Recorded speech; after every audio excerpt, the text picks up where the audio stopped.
We'll start off with Deceased Dead Planet number 7. Not that I'm just giving that to Tom Taylor for top billing. That wasn't really the logic here. The logic was more, it's not a black label, and I'll put something before Future State just to shake things up. Yeah. Although out of all the books that should be black label, I feel like Deceased should be. Yeah, in a way, yeah. It's kind of weird that it's not. Yeah. It doesn't actually go far enough to say that it needs to be for the mature rating, but given that it's about zombies and a lot of murder, you would think that it would. Right, but on the same logic, Strange Adventures is black label, yes, and that actively, censors the swearing. But as a creative choice, they've said that they wanted to. So it's like, I mean, it censors the swearing, but I would argue the themes of that book are actually quite mature. Sure, but I mean, you can have mature themes in a child-friendly book quite easily. You can. I wouldn't say Strange Adventures is child-friendly, though. I mean, I wouldn't say it's unfriendly for children. They just wouldn't get it. They probably wouldn't enjoy it. No, they would like it. It would just be weird to them. But yeah, I think it fits as a black label book because I think it's what it's talking about, what it's doing is very mature, even if it's censoring the swearing.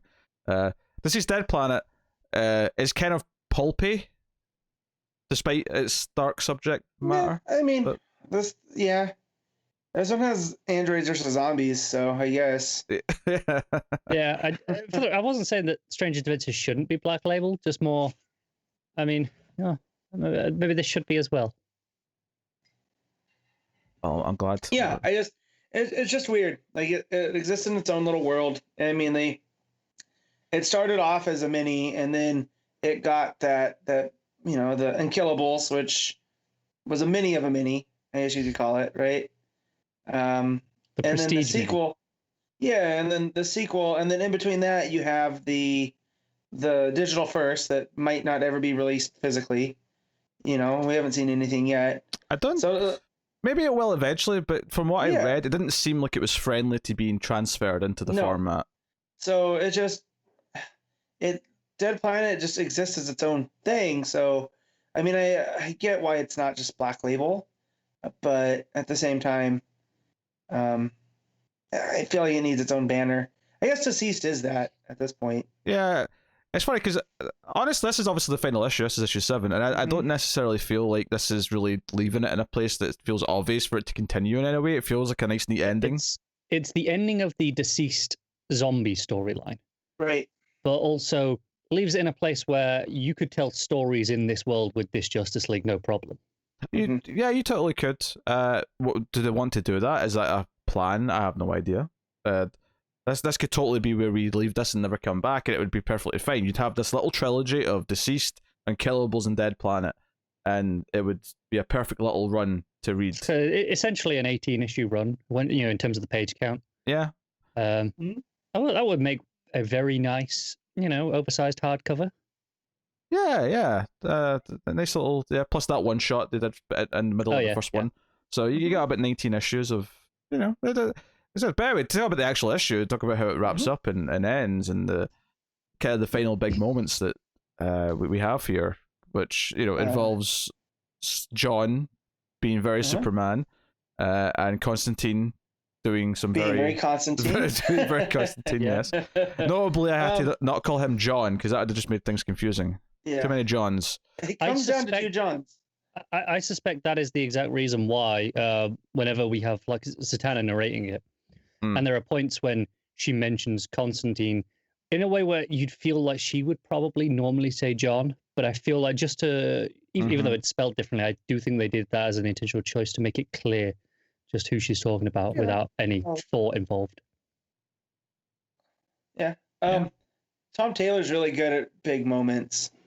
Like this, because this book's full of them.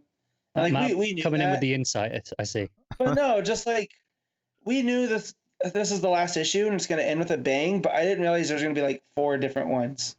Yeah. Right. And each of them all feel very right and fulfilling. Yeah, it kind of breaks down into sort of. I mean, there's a lot of tease with Trigon and Zatanna and Phantom Stranger at the start, but it then breaks down to John and Damien fighting an Amazo on the way to the Australian base where the villains have been. So they're trying to basically turn off all the Amazos at the source.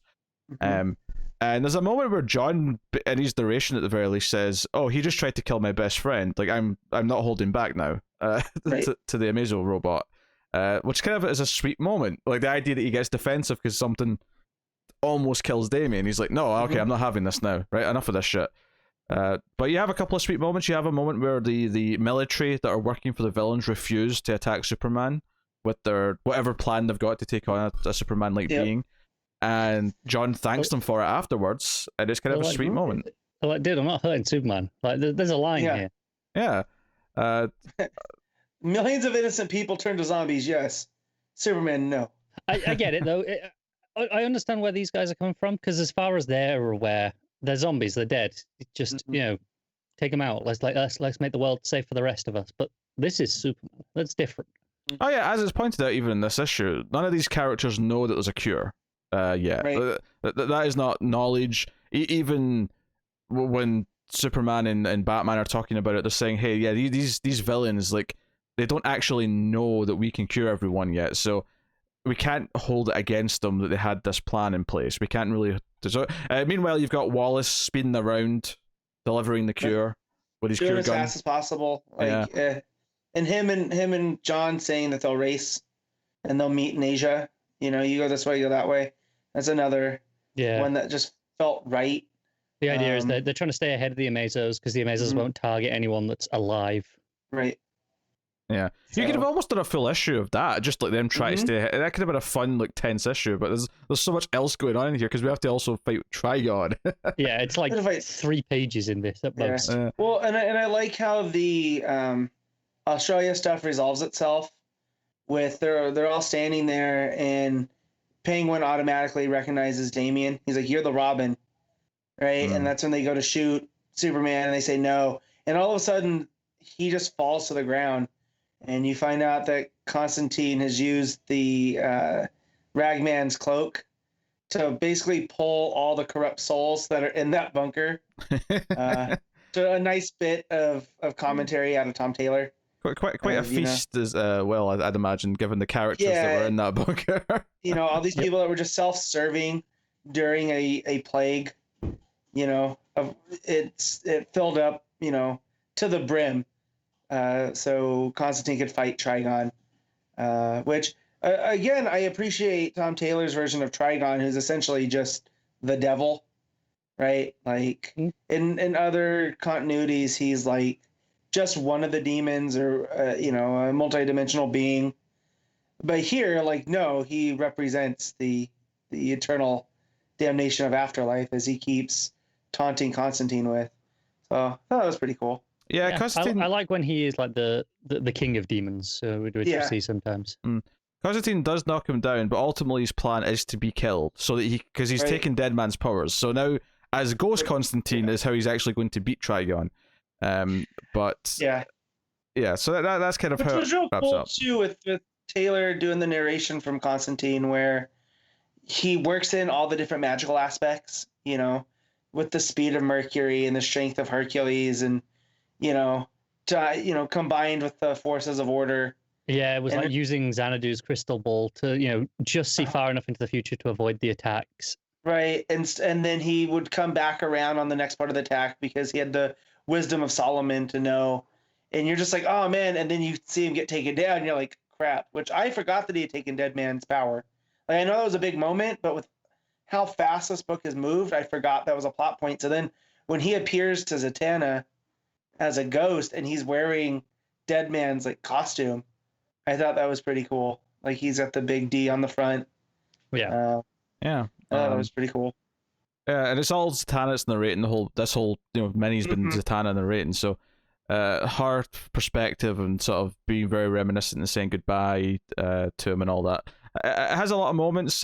Basically, we get a montage at the end of like various characters who were still in one piece to come back alive, if you will, including Jonathan Kent, for example, is like, hey, you've grown, Grandpa. You've grown my grandson quite a bit. Because, and it kind of reminds me of Endgame too, because like this is like the post. Well, that's what I was going to say. Is for all these people who have just came back from being a zombie, no time to them, no time has passed. But all these people who left the Earth and came back have been gone for what was it, 5 years, something like that? Yeah, something like that. Yeah. So I thought it was pretty cool. Yeah. Also, at the beginning, I skipped over the new Justice League kind of, we get to see them go fight the Amazos, and you have Cassie's Wonder Girl and Cass's Batgirl with the lightning effect, and Mary Marvel, and like I want this team. I want a book with this team. Like, and that's kind of what I'm getting at. I think Big Bad is on it as well. We got like this team here where, okay, we can continue in the DCeased universe. It won't be DCeased with the zombie stuff. That's dealt with. Right. But we can play with this Justice League if we wanted to. And maybe Taylor does want to. I don't know. Yeah, it's a real cool like selection of characters that he went with, and just when you read all of these, like, because what's cool about these two is you don't have to read them all, but if you do, this all adds up. So the fact that Cass has gone through so much to get to this point where she has the bat suit back on and she's taking out the Amazos, it's a real good feeling. And the Mary Marvel, she's attacking with the living lightning. I also think that ending the book, because at the end of this montage, the final page of the book is actually it's Dinah and Ollie, and I think not just because she's been like promising them all this mini that she's going to somehow find a way to bring him back, but because they were such a core part of that first mini, it's a nice way of feeling like bookending the entire run. Because it's like they were such a central part of the first story that having this end with them kissing and her having him back was I think a really nice touch. It proves that Tom Taylor, as much as he can devastate us on a regular basis, does like to leave his stories hopeful at the end.